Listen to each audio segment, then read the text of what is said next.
श्री शिव पुराण श्री रुद्र संहिता प्रथम खंड 15वां अध्याय सृष्टि का वर्णन। नारद जी ने पूछा, हे पितामह, आपने बहुत सी ज्ञान बढ़ाने वाली उत्तम बातों को सुनाया। कृपया इसके अलावा और भी जो आप सृष्टि एवं उससे संबंधित लोगों के बारे में जानते हैं हमें बताने की कृपा करें।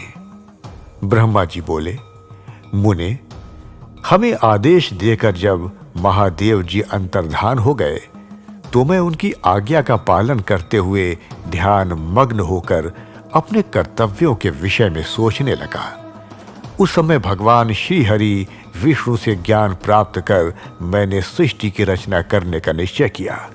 भगवान विष्णु मुझे आवश्यक उपदेश देकर वहां से चले गए। भगवान शिव की कृपा से ब्रह्मांड से बाहर बैकुंठ धाम में जा पहुंचे और वहीं निवास करने लगे। सृष्टि की रचना करने के उद्देश्य से मैंने भगवान शिव और विष्णु का स्मरण करके जल को हाथ में लेकर ऊपर की ओर उछाला। इससे वहां एक अंड प्रकट हुआ जो 24 तत्वों का समूह कहा जाता है। वह विराट आकार वाला अंड जल रूप में था। उसे चेतनता प्रदान करने हेतु मैं कठोर तप करने लगा और 12 वर्षों तक तप करता रहा। तब श्री हरि विष्णु स्वयं प्रकट हुए और प्रसन्नता पूर्वक बोले।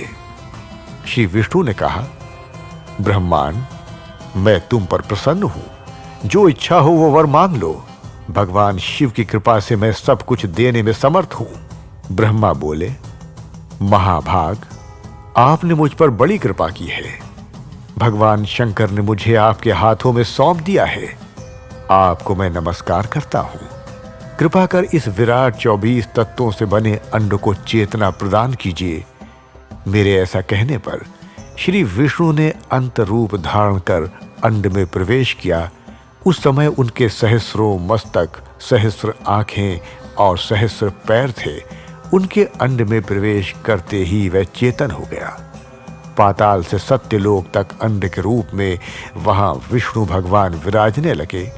अंड में विराजमान होने के कारण विष्णु जी वैराज पुरुष कहलाए। पंचमुख महादेव ने अपने निवास हेतु कैलाश नगर का निर्माण किया। देवर्षि संपूर्ण ब्रह्मांड का नाश होने पर भी बैकुंठ और कैलाश अमर रहेंगे, अर्थात इनका नाश नहीं हो सकता। महादेव की आज्ञा से ही मुझ में सृष्टि की रचना करने की इच्छा उत्पन्न हुई है। अनजाने में ही मुझसे तमोगुणी सृष्टि की उत्पत्ति हुई, जिसे अविद्या पंचक कहते हैं। उसके पश्चात भगवान शिव की आज्ञा से स्थावर संज्ञक वृक्ष, जिसे पहला सर्ग कहते हैं, का निर्माण हुआ, परंतु पुरुषार्थ का साधक नहीं था। अतः दूसरा सर्ग त्रिक्त्रोत्रा प्रकट हुआ। ये दुख से भरा हुआ था। तब ब्रह्मा जी द्वारा ऊर्ध्व श्रोता नामक तीसरे सर्ग की रचना की गई। यह सात्विक सर्ग देव सर्ग के नाम से प्रसिद्ध हुआ। यह सर्ग सत्यवादी तथा परम सुखदायक है। इसकी रचना के उपरांत मैंने पुनः शिव चिंतन आरंभ कर दिया। तब एक रजोगुणी सृष्टि का आरंभ हुआ जो अर्वाक श्रोता नाम से विख्यात हुआ। इसके बाद मैंने 5 विकृत सृष्टि और 3 प्राकृत सर्गों को जन्म दिया। पहला महतत्व, दूसरा भूतो और तीसरा वैकारिक सर्ग है। इसके अलावा 5 विकृत सर्ग हैं। दोनों को मिलाकर कुल 8 सर्ग होते हैं।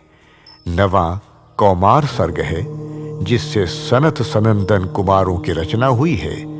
सनद आदि मेरे 4 मानस पुत्र हैं जो ब्रह्मा के समान हैं। वे महान व्रत का पालन करने वाले हैं। वे संसार से विमुख एवं ज्ञानी हैं। उनका मन शिव चिंतन में लगा रहता है।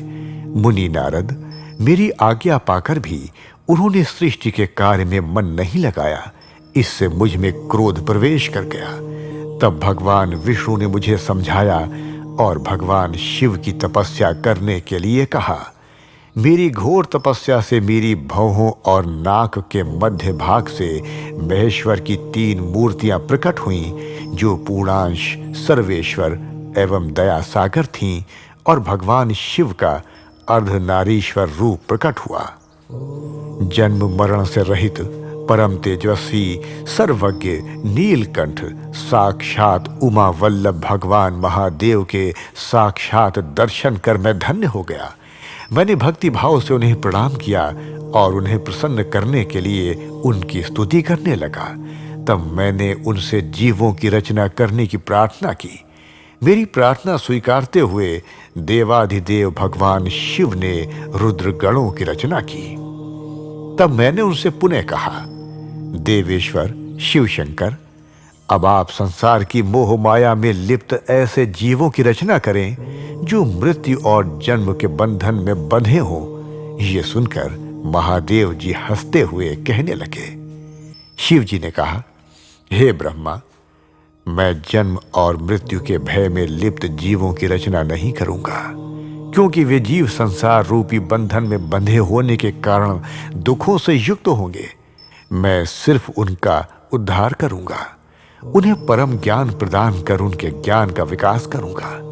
हे प्रजापति, इन जीवों की रचना आप करें। मोह माया के बंधनों में बंधे इस प्रकार के जीवों की सृष्टि करने पर भी आप इस माया में नहीं बंधेंगे। मुझसे इस प्रकार कहकर महादेव शिव शंकर अपने पार्षदों के साथ वहां से अंतर्धान हो गए।